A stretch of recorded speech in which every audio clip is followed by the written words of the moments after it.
안녕하세요. 프리랜서 라이프입니다. 오늘은 코스톨라니의 투자 철학에 대해서 그의 책 돈 뜨겁게 사랑하고 차갑게 다루어라 라는 책에서 나온 내용을 공유하고 싶은데요. 코스톨라니는 60이 넘어서부터 자신의 투자 철학에 대해서 많은 책을 쓰고 강연을 했습니다.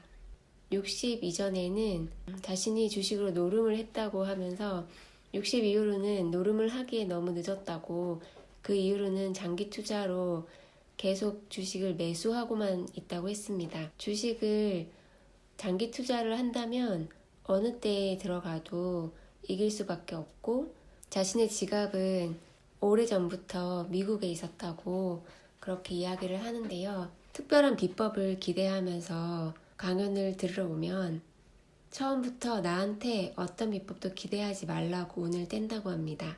투자 유형이라고 하는 것들을 가만히 들여다보면 은행이나 기관 투자자들이 대중에게 돈을 우려내는 수작일 뿐이라고 말하고 있습니다. 사실 증권사나 은행이 권하는 그런 내용들이 사실 저희 같은 개미에게는 전혀 유리하지 않고 자신들의 배를 불리는 경우가 많은데요. 코스톨라니는 국제적인 우량주에 해당되는 주식을 몇 개 산 다음에 약국에 가서 수면제를 먹고 몇 년 동안 푹 자라고 권합니다. 이 조언을 10분 명심한다면 그의 예언대로 편안한 즐거움을 누리게 될 것입니다. 그리고 젊은 부모들에게 가장 현명한 충고를 던져주는데요. 자녀들의 교육에 투자하라고 합니다. 누구나 할 수 있는 평범한 말이지만 코스톨라니 입에서 나왔을 때는 그의 생애 무게가 실린 금원이 되는데요. 실제로 그의 부모님은 그가 18살이 되었을 때 증권 투자를 배우도록 증권 거래인 친구가 있는 파리로 그를 유학을 보냈습니다. 그 교육 덕택에 그의 부모님은 전쟁통에 공산주의자들에게 재산을 몽땅 뺏긴 이후에도 스위스에서 편안한 노년을 보낼 수 있었습니다. 막내인 그가 부모님의 재정을 책임졌기 때문입니다. 코스톨라니는 1917년부터 한순간도 쉬지 않고 돈과 주식에 몰두했지만 결코 금전 숭배자는 아니라고 하는데요. 그는 항상 돈과 일정한 거리를 두고자 했고, 이러한 태도야말로 투자자가 가져야 할 가장 기본적인 전제라고 말하고 있습니다. 자신에게 돈은 목표가 아니고 수단일 뿐이었는데, 그가 나치를 피해 도망쳤을 때 돈은 위기 상황 속에서 그를 보호해준 방패막이가 되었고, 말년에는 최고의 의학적인 치료를 가능하게 해주었고, 덕분에 그는 편안하고 즐거운 생을 누릴 수 있었습니다. 그는 거창한 노력 없이 무엇이든 절약할 수 있으면 항상 그렇게 했는데요. 재정적인 독립을 매우 즐겼습니다.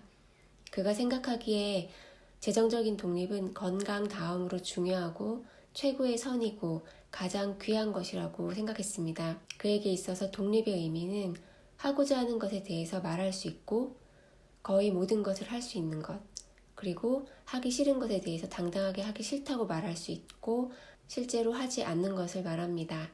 코스톨라니는 칼럼니스트로서도 자신의 독립성에 무척 자부심을 가졌습니다. 내 심장은 왼쪽에서 뛰고 있고, 그런데 내 머리는 오른쪽에 있고, 내 지갑은 오래전부터 미국에 있었다고 말하고 있습니다.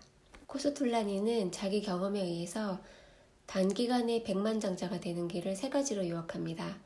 첫 번째는 부동산, 유가증권, 상품 등에 투자해서 돈을 버는 것, 그리고 부유한 배우자를 만나는 것, 그리고 독창적인 아이디어로 장사나 사업에 크게 성공하는 것. 인플레이션이 끊임없이 반복되거나 전쟁으로 파괴된 나라를 재건할 때는 부동산 투자가 성행합니다. 이 시기에는 신용대출을 받기도 수월하지만 이런 기회는 자주 찾아오지 않습니다. 돈은 그것을 갈망하며 얻으려고 노력하는 사람에게 흘러가기 마련입니다. 마치 마술사의 피리소리에 따라 움직이는 뱀처럼 돈이 거는 체면에 빠져들어야 합니다. 운이 따라야 하는 것은 두말할 것도 없다고 하는데요. 기업 경영학이나 그와 유사한 학문을 매우 열심히 연구한다고 해서 백만장자가 되는 것은 아닙니다. 돈이 많은 사람은 투자를 해도 좋고 돈이 많지 않은 사람은 투자를 해서는 안 됩니다. 그러나 돈이 전혀 없는 사람은 반드시 투자를 해야 한다고 말하고 있습니다.